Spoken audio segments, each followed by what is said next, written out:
Dekat saya kuih macam tak sedap. Kita try kuih yang diorang hidangkan untuk menteri besar. Ikut saya guys.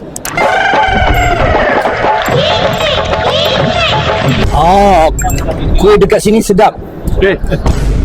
Kau tak minta kau turun makan? MB, Ui. MB, apa khabar MB? Dengar cerita langgar lampu merah hari tu.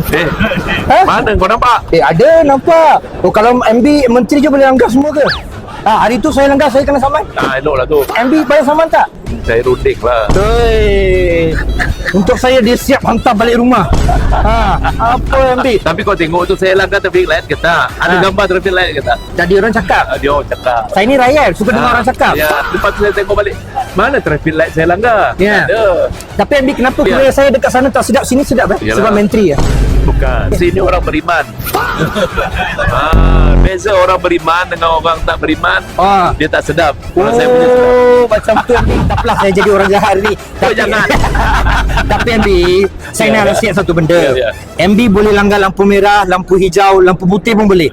Tapi jangan langgar The Davids.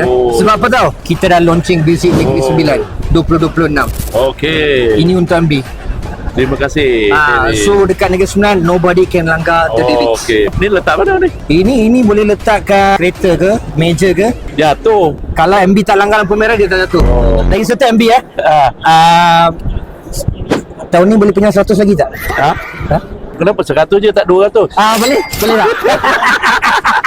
Kau terus sajalah. Ada lagi ya? Adalah. Takat 100 okey lagi.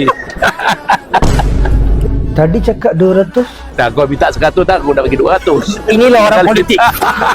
Go terus sajalah guys.